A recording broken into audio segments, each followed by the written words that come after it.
X as well as YouTube. We have also people joining us online, and for the online participants, I would request you, if you have any questions or comments, please feel free to leave them in the chat or the Q&A box, and we'll be picking it up from there as well.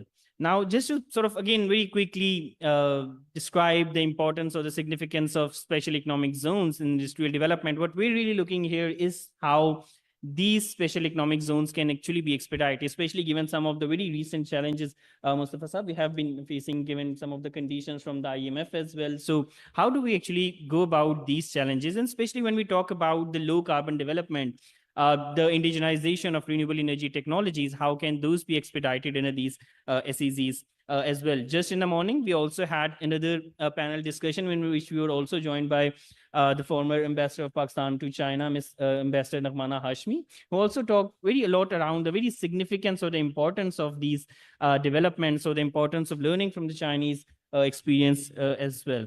But I believe we'll be going into further discussions around that. So let me first invite Dr. Abid Qayyum Suleri, the Executive Director of Sustainable Development Policy Institute, for his opening remarks. And just to sort of very briefly introduce you the panel as well, we are very pleased to have been joined by Senator Mushahid Hussain, who's also the chairman of Pakistan-China Institute, Mustafa Haider Saab, the Executive Director of Pakistan-China Institute, Excellency Mr. Wang, the Chairman of the Chinese Chamber of Commerce and Industries in Pakistan. We'll also be shortly joined by Excellency Mr. Yang, who's the Minister Counselor of Economic Affairs at Embassy of People's Republic of China. And thank you so much, Dr. Arfa Iqbal, the Executive Director General and Additional Secretary at the Board of Investment, Mr. Shakil Ahmed Rame, CEO of Asian Institute of Eco-Civilization Research and Development. So thank you so much, everyone, for joining. With this, may I request Dr. Abid Qayyum Suleri, the Executive Director of SJPI, for his welcome remarks. Thank you so much.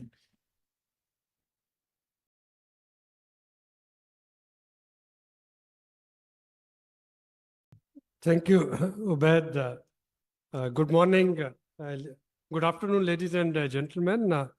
It's indeed a pleasure to have such a distinguished panel that would be discussing the opportunities which are there in the CPEC 2 for sustainable industrial growth.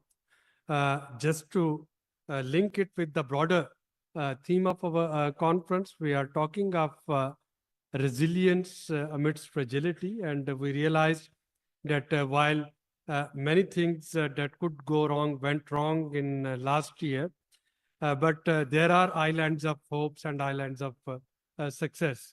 And yes, it is very important to understand why things went wrong, but it's also important to then look forward and move on to actually adapt to the path of resilience and do the course correction, the mitigation efforts. And one of the things that perhaps couldn't take on as they should have been, whether it was due to COVID, whether it was due to our policy inconsistency or many other factors, is CPEC and the special economic zone which are proposed under CPEC. Now, going forward, there are two ways of looking at it. One way of looking at it is that like all other special economic zone or export promotion zone, which were introduced in this country, and most of them, they couldn't take off, we should also accept the fate of a special economic zone under CPEC, that those would be just the real estate zone and nothing else. And the second is that perhaps we can do some course correction. We can look into how we can capture upon the moment and how to basically capitalize on a provision that is there due to geopolitical developments. And the geopolitical developments, when I talk of it, I'm talking of some non-tariff trade barriers as well as tariff barriers on Chinese products in Western Europe. And after today's voting in US, whoever forms the next government in the United States, one needs to look at the type of tariff that the Chinese manufacturing industry would be subject to. Now, the world is at a crossroad where we apparently find ourselves in a dichotomy and in a controversy. On one hand, we are promoting green and clean technologies that China champions in. On the other hand, we can see that many of those technologies and products, they are subject to special tariffs, and they're subject to special para-tariffs and non-tariff tariff trade measures in EU, in Canada, and in United States. Now, I think this new development, it actually changes, it should change the way we look at special economic zone in Pakistan. Can Pakistan be a substitute for Chinese manufacturing to actually bypass some of the potential restrictions on Chinese export? Can we integrate the Chinese supply chain in a manner that this special economic zone can be a hub of production? And if yes, what needs to be done? So this is the broader contour of today's panel that I would like to learn upon. Of course, there are more than one dimension, and each speaker, they would be suggesting their own suggestions. But if it is for me, I would really like to know, and I'm interested in finding about how CBAM, Carbon Border Adjustment Mechanism, that would be affecting Chinese exports, and how the special economic zone in Pakistan can be some part of solution in it. And then comes the IMF. Under this current program of IMF, we have to phase out the special concessions and tax breaks that we offer under special economic zones in a phased manner. So how will those affect the development of special economic zone? So I'll be, as I said, I'm just a student of these things. I'll be very happy to get myself updated and learn from this distinguished panel. But before that, I have to do another duty, and that is because there are 4 parallel sessions going on. So I have to hop in and hop off in 2 other sessions, and I'll come and join when Senator Mushahid Hussain would be summing up the session, hopefully. Thank you very much. Yes, thank you so much, Dr. Abid, for highlighting the significance of geopolitical developments. And I think one point that is really important is that we really need to understand how do we actually integrate the Chinese expertise into the development plans of Pakistan. Again, with this, I think we're very honored and pleased to have been with us Mr. Mustafa Haider Sayyed, the Executive Director of Pakistan-China Institute. He has been dealing with this at many diplomatic fronts, the Green CPEC Alliance itself, and one very recently formulated network that is again supported by in which Dr. Christoph is also sort of a part of. So a lot of developments have been happening, and with this, especially around the SEZs and how they can actually support the green development, what learnings do we have from China? Let me invite Mr. Mustafa Haider Sayyed to please use some words. Thank you, Mustafa.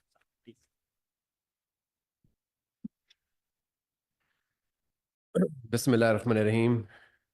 Thank you very much, Abed, for the very kind introduction.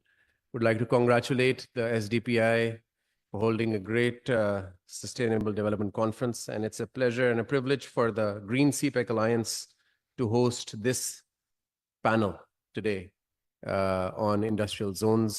Senator Mushahid Hussain, Dr. Arfa Iqbal, Mr. Wang, Chairman of the China Chamber, Mr. Shakil Rame, Mr. Abed.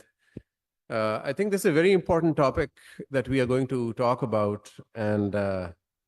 Arfa Iqbal, who's actually in charge of the SEZs being taken by China and Pakistan under CPEC, is here.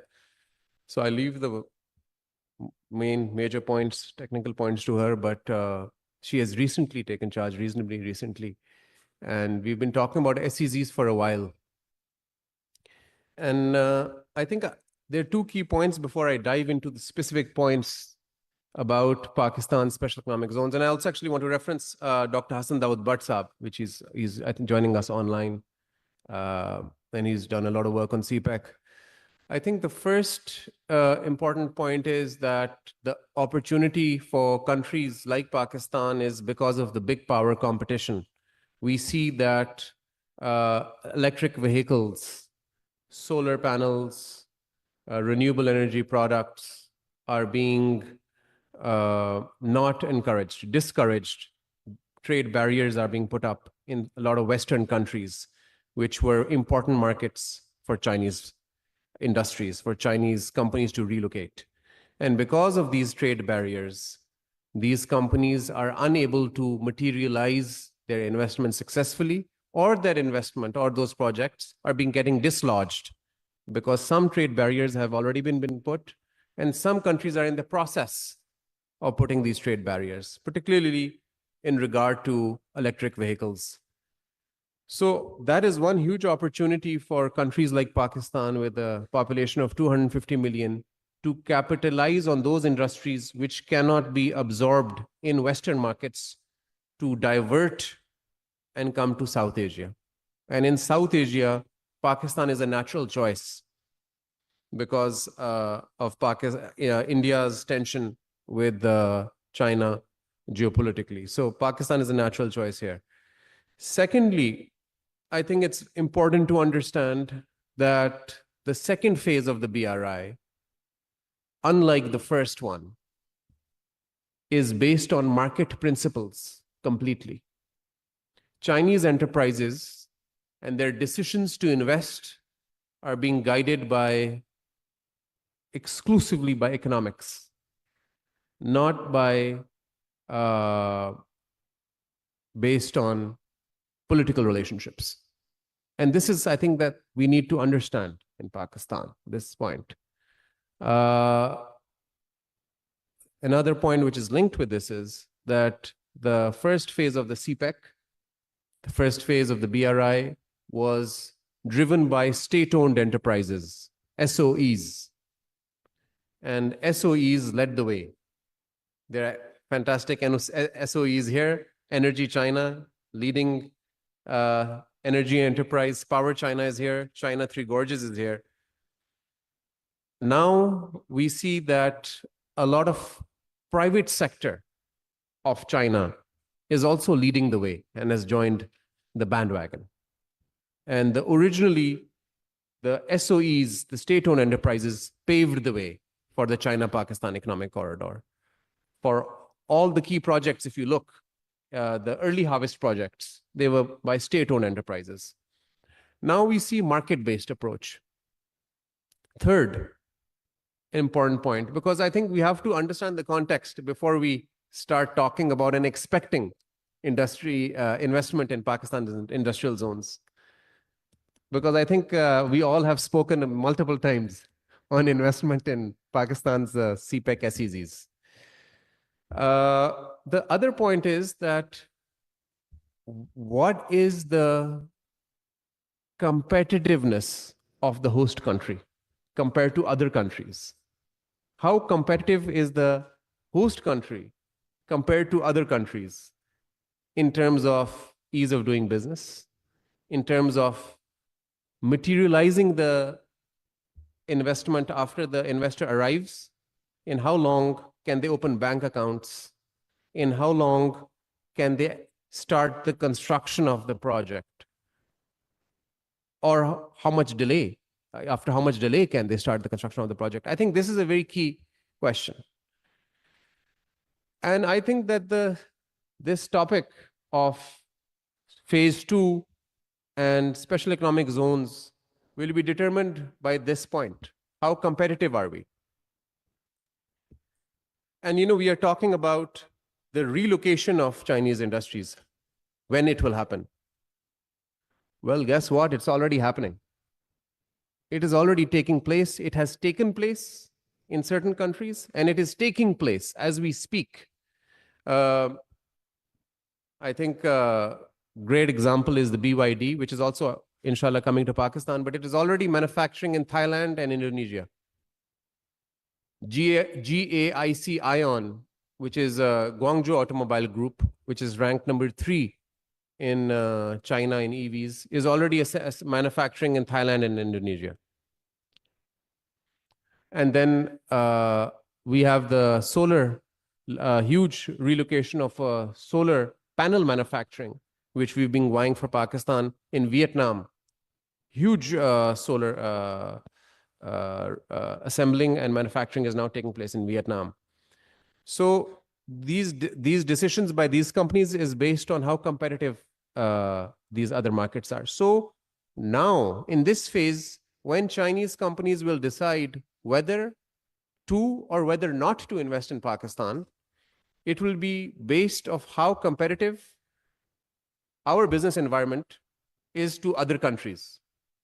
It will not be based on brotherly relationships. Baat ye. Of course, that will remain, but the decisions will not be based on that.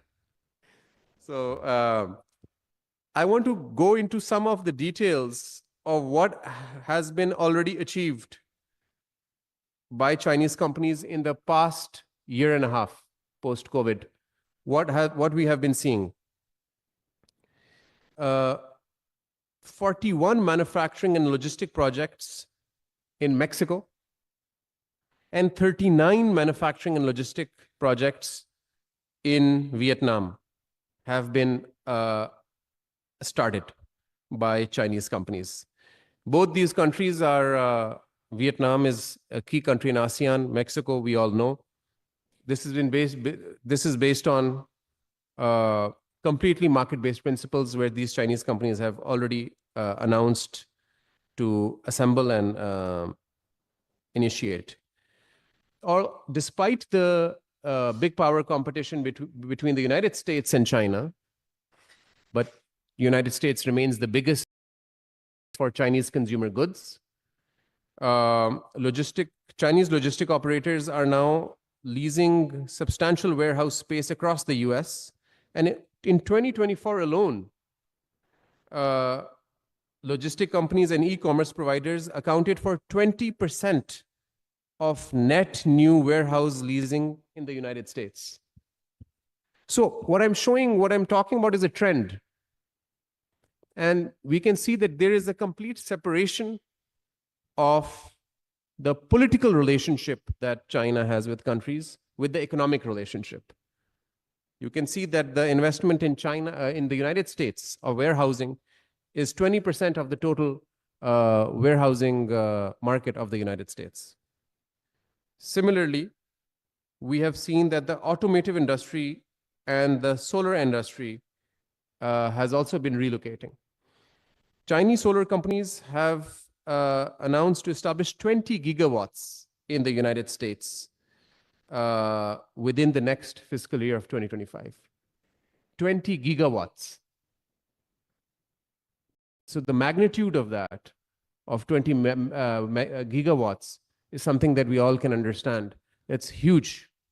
And that is going to the, in the United States because it's facilitated by heavily subsidized supply chains and low-cost government financing, purely based on ease of doing business.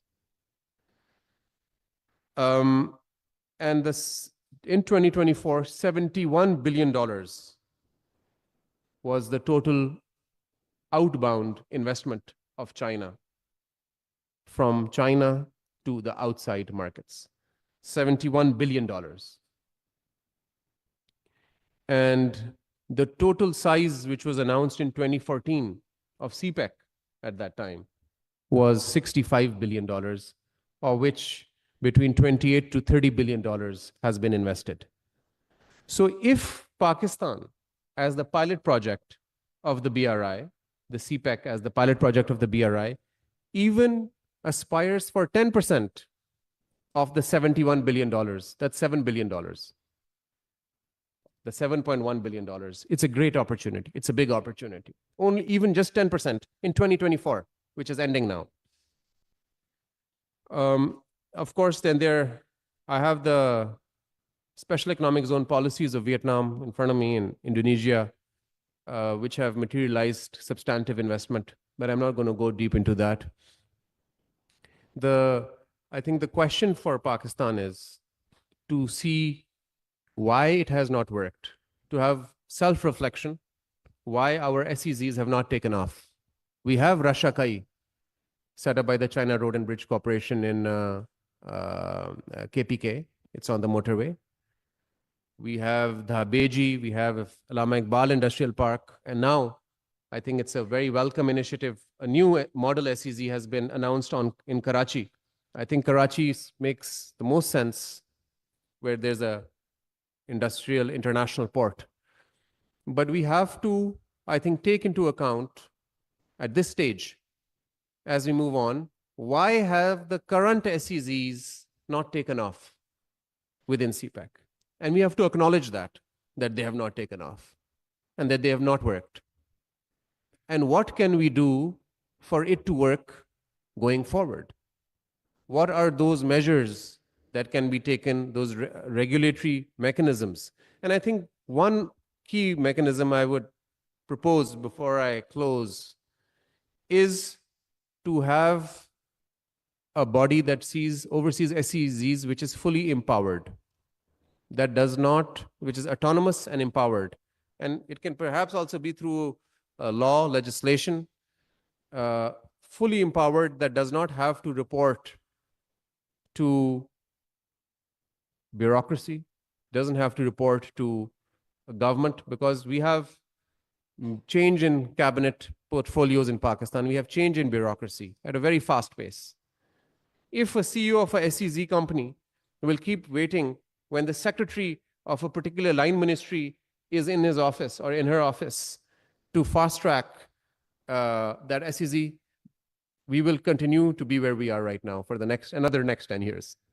So it has to be, in my opinion, fully empowered SEZ authority, which is autonomous, like NEPRA, doesn't have to report to anyone, has targets, and is run by experts in SEZ development.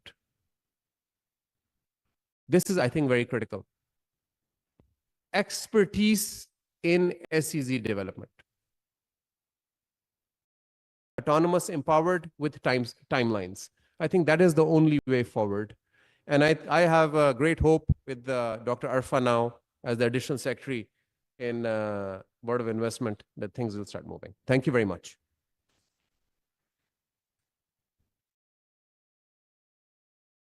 Thank you so much, Mustafa Saab, for again taking us through the journey, initially highlighting some of the very key sectors that can actually be expedited in the market where Pakistan should actually focus on, giving the whole geopolitical developments that are happening. And I think very rightly, the second phase, CPEC 2.0, is about the B2B engagements moving beyond the government to government as well. And thank you, Mustafa Saab, also for, again, closing with some of the very strong recommendations and key recommendations having this SEZ's authority. And I fully agree. I mean, the whole point of discussions happening at SDC is also really to look into what's the way forward from this point. We all fully understand that the current SEZs, they have faced challenges in their developments, but let's have a forward-looking approach and also sort of try to address see how to address those challenges.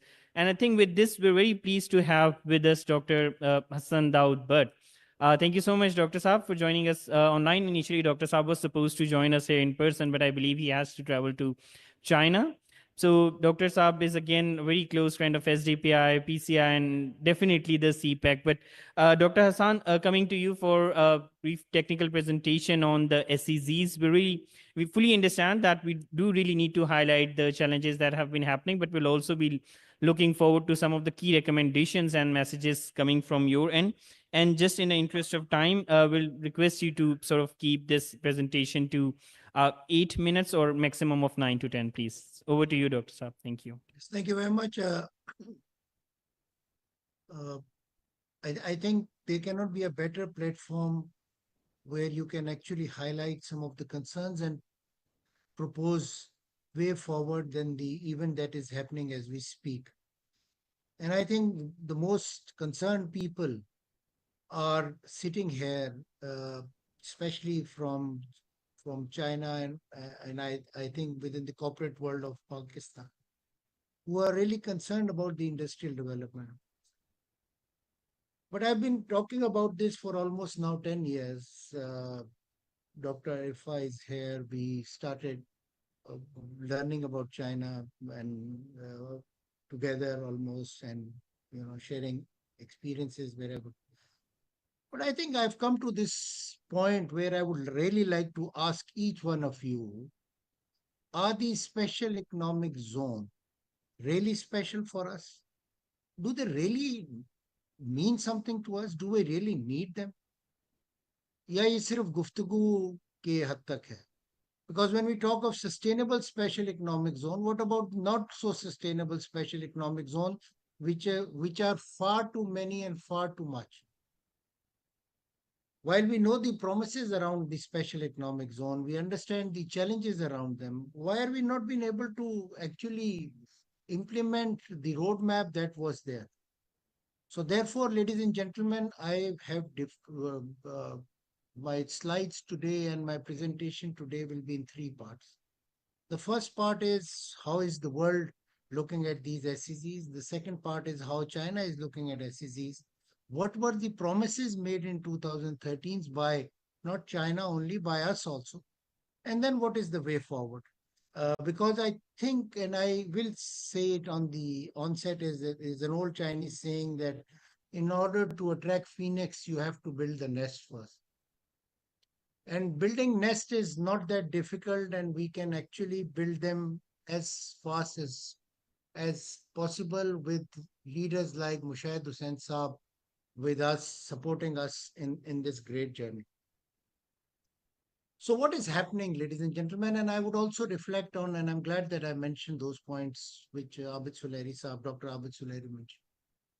I strongly believe, and my professor in Peking University, Professor Lin Yifu, as a structural economist, also highlighted the fact about that every developing country has the potential to grow dynamically in phases and to grow from a middle income or less in developed countries to a high income countries in 2 generations. And I think we have the model of China right at our neighborhood. Whether we like it or not, whether we like it to implement or not, that's another debate. We can have it some other day. The profit expectation, the policy continuity, and utilities related risk mitigation are the primary concern of investment mobilization as we speak, whether it's coming from China or any part of the world.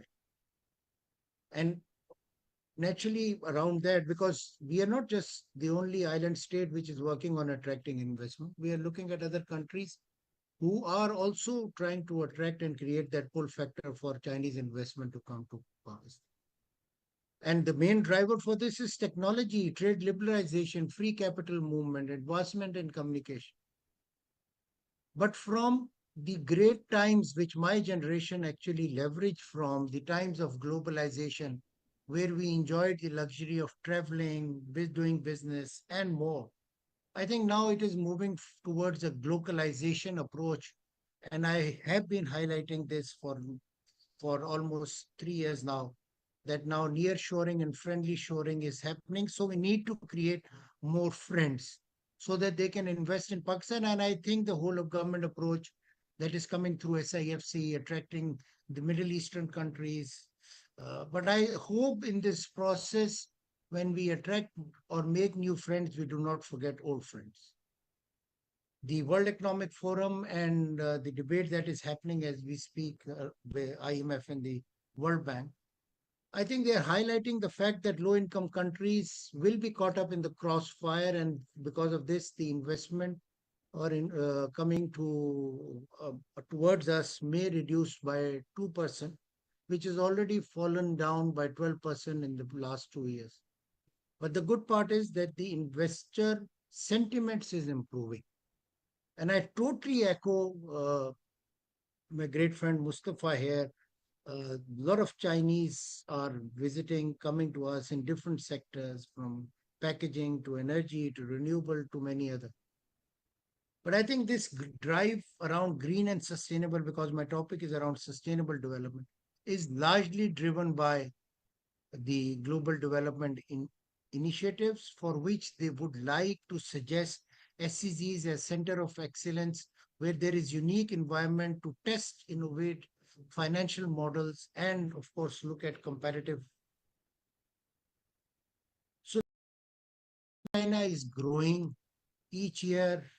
the electrical vehicles, solar panels, lithium-ion batteries. All of this is. But if we do not like this and we do not want to attract this, then just look at how BRI is growing. And look at the investment in the chart below. Look at how the investment size is growing. And for all of us, 2023 was the most, I mean, they will do their analysis for 2024, but 2023 was the most greenest of BRI years and a year where most investment is happening, including 56 economic zone in 30 countries. So, but still, if this does not attract us for building and improving our SEZs, just look at the investment that is growing from large EPC to where it is now. And if still we are not convinced, then let's go and look at how the way forward is working, where China is focusing on financial viability, supporting BRI partners for developing debt issues, and host of other 5 key initiatives that China is taking around Global Development Initiative, BRI, Global Security Initiative, and some of the other initiatives that they are taking in order to create an integrative environment within the region and beyond. But if this does not fascinate us, look at the sectors that they have highlighted this year report, in which all of them are about Pakistan. And I would say it's about Pakistan because all of them attract us. And all of them are areas where we would like to request the government to focus on. And if still we do not understand this, then just look at the number of SEZs. And I've placed this in Chinese because we still do not understand the importance of investment. So why not place it in Chinese? And this is the kind of mushrooming that is happening. And please understand where the Chinese are coming from. They want to work on a strategy to a plan through the experience of building and expanding special economic zone. They want to work on a long-term vision, and I've kept this long-term vision in red and caps because of our capacity of building long-term visions. And they have been asking us time and again to focus on the long-term plan of CPEC, which is about seeking, imagining complementaries between industrial hubs of China and in Pakistan. They have asked us time and again that industrial park must be formulated and implement competitive preferential policies, which we have not been able to give. And I'd be keen to hear what Dr. Irfa says about government policies, but for me, I hear this about IMF's, conditions, but I am sure, and I've read about this, have consultation about it. They are not prohibiting Pakistan for developing the existing SEZs. तो पहले जो हैं वो तो ठीक कर लेना, नए वालों की तो बाद में बात करेंगे. And I'm saying this in Urdu for specific reason, because now, it hurts. And therefore, what is the Chinese way? The Chinese way is very simple. Need a facilitating state and productive labor. So do we have the facilitating state and a productive labor? We need to discuss. Just look at our productivity index in global terms. So, of course, we understand that the government's resources and capacity is limited. So we have to work on PPP. This goes without saying. Similarly, working on a one-size-fit-all model, just go to GB and look at Mokpandas, or go to AJK and look at this SEZ and the policies around that and the legal framework around that. Does that legal framework helps us to address and attract FDI? It does not.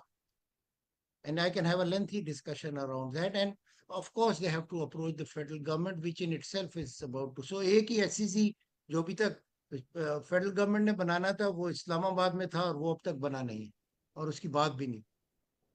So it has to happen incrementally, ladies and gentlemen, and it has to happen with labor productivity and industrial structure. We have to work on hard and soft infrastructure, and we've been speaking about electricity, gas, utilities. So I believe at this time we must realize, and from this seminar we should talk about ensuring real ease of doing business as opposed to rhetorical ease of doing business. Yes. Because it is not helping. And are we working on the 9 SEZs? Is this our desire? Do we have the capacity for this? So based on so just giving a state for this, China remains the number one investor in Pakistan, and the other countries are in front of you, and look at the comparative analysis. Yes, Dr. So Hassan. just last point, You can just last sort point. of conclude, please. Yeah. Yeah, so I would conclude with 2 slides. One is green SEZs, at least start talking about it, at least, and work on these SEZs that you have based on the model. And the SWOT analysis is in front of you. Too many policy changes, rhetorical ease of doing business, no utilities or desire to provide utilities, overwhelming politics, cross-culture environment, and IPAs, especially provincial IPAs capacity to attract investment and retain that investment. What to talk of building special economic zone is a challenge. But all of this, ladies and gentlemen, this SWOT analysis can be addressed in a period of 2 years with just commitment and more action, no talk. Thank you Yeah, very much. thank you. Thank you so much, Dr. Hassan, for highlighting the challenges and also sort of giving us a bit of a way forward in between, and especially linking the whole thing with the Global Development Initiative and how sectors are important, how to actually go about that. So thank you so much. And believe, again, with this, let me invite our chair today for the keynote address, and we'll be requesting Senator Moshahid again after the panel as well. So, sir, thank you so much for joining us. If I can sort of request you to give your keynote address. So, yeah, thank you.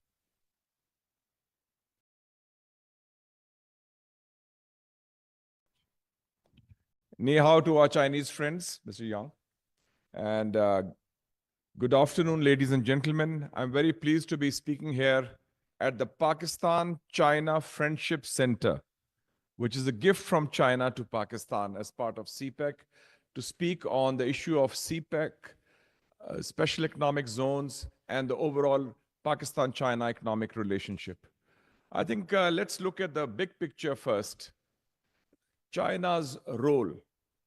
Today, ladies and gentlemen, China is fueling globalization. 30% of global growth is fueled by China based on 2 key pillars. One is connectivity, economic connectivity. The other one is green development. When we look at economic connectivity, the Belt and Road Initiative launched 10 years ago by Xi Jinping, of which the CPEC is supposed to be the flagship and the pillar, has invested over $1 trillion in 3,000 projects in Asia, Africa, Latin America, Middle East, and Europe. And it's continuing to move forward. From the Solomon Islands to Saudi Arabia, from Panama to Pakistan, from Azerbaijan to Zimbabwe, China is the key economic player, because out of 193 countries, which are members of the United Nations, 130 have more trade with China than they have with the United States of America. So that is the big picture on connectivity. And you saw in the last 4 weeks, let me sum up some of the developments that have taken place where Pakistan is located. The Shanghai Cooperation Organization Summit in Islamabad, the BRICS in Kazan, already talking of an alternate currency. There are 193 members of the UN, 68 countries have announced that they are willing to now trade in denominations other than the US dollar, whether it's rupee, rubles, real, rand, or RMB. So that is the big picture which is taking place. And when we